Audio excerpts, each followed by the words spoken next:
we heard all the rumblings that they wanted to add another piece. The big three or whatever you want to call it. Russell Westbrook, obviously, what he does, not just on the scoring end, but in terms of the pace of the game. It allows LeBron to be a finisher a lot instead of always the facilitator. And so, running that break, you have LeBron on the wing instead of with the ball a lot of times now. That's going to be a difficult situation for a lot of teams to handle. I feel you on that, Kenny. It's always good to see you, my brother. You know that. I feel you. I feel you on that. Here's where my reservation lies as it pertains to winning a championship, because I definitely think they'll be the Final Four in the NBA, but winning a championship. Couple of things. Number one, that pace of play you just alluded to. LeBron James is phenomenal of a conditioned athlete as he is. He's no young spring chicken any longer. And so that pace of play, that's not necessarily a guarantee in my estimation. That's number one. And number two, their perimeter shooting. Because we all know that when you talk about beating a Golden State, when you talk about beating the Clippers, when you're talking about beating the Nets potentially in an NBA Finals, you got to be able to shoot the rock, not just from the perimeter, but from the free throw line. And as I pointed out early in the show, LeBron James shot 69% from the free throw line last year. Russell Westbrook shot 65%. Kyrie was at 92. James Harden's at 86. KD was at around 87, 88. Those things matter. What do you say to that? I'd say the one thing that, for perimeter shooting, I thought I was a good shooter. Until I got to Houston, I became a great shooter, because you go to Houston and you get an extra second because they're double teaming great players. And so when you're playing with a guy like LeBron and Russell and AD, if you're a good shooter, you become great, because now you're going to be left open. It was the first time in my life, Steven and guys, that I was left open. So there are certain guys who probably had never been left open that long that will have, opportunities. If you think of guys like P.J. Tucker when he was in Houston, and even this year, they get shots and they get an extra second to think about it and to really set their feet. So that actually makes you a better shooter, playing with those guys who are maybe a marginal guy who comes in and say he can knock down shots. Then all of a sudden he comes there, they say, man, he's a prolific three-point shooter. It's because you got extra time. Kenny, let's say they get two pure shooters to round out the starting five, right? Because they still got the sign and trade rights for Schroeder, and they have Talen Horton-Tucker. They have some stuff that may not work on this team, but other teams might be interested in. I look at the Nets. The difference is offensively, all three of their big three are, for their size, among the greatest scorers ever from anywhere, right? That's not the Lakers. But if the Lakers round out the starting five with a couple of pure shooters, is that enough, or does the shooting need to be distributed better among the guys who are going to touch the ball as the most, like Westbrook and LeBron and AD? Does that give the Nets an advantage if they should meet in the finals?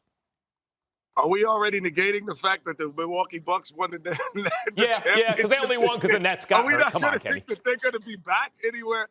I just feel that, there's a lot of things that you could say in terms of talent. If you look on paper, those two teams have, some talent, but they're most talented roster assembled. However, like we said, they're not in there. This is not Russell Westbrook 8 years ago. This is not LeBron 8 years ago. This is not, even pre-injury for Kevin Durant.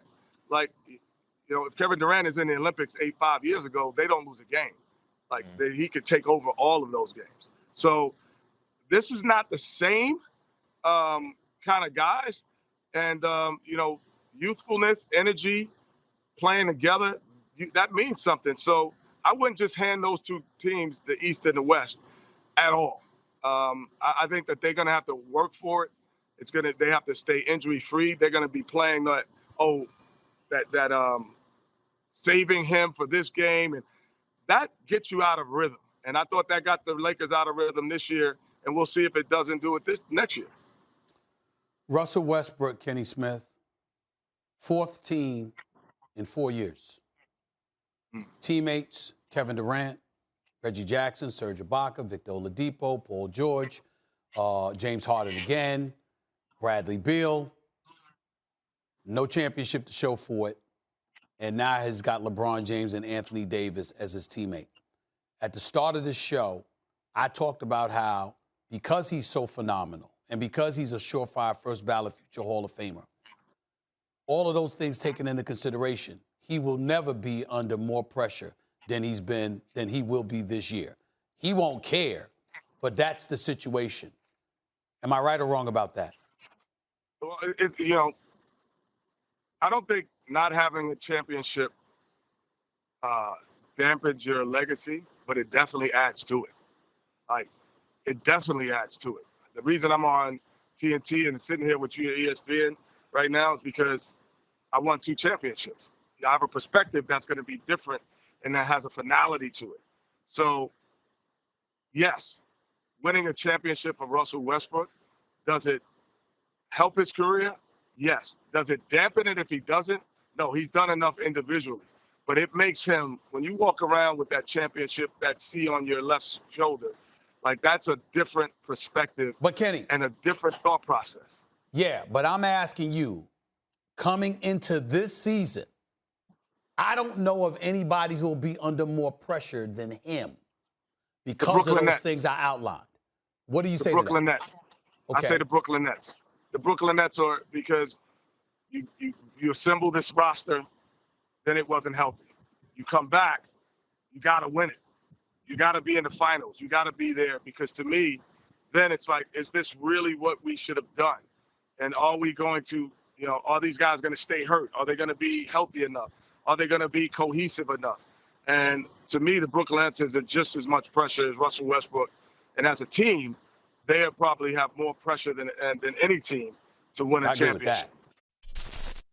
Thanks for watching ESPN on YouTube. For live streaming, sports, and premium content, subscribe to ESPN+.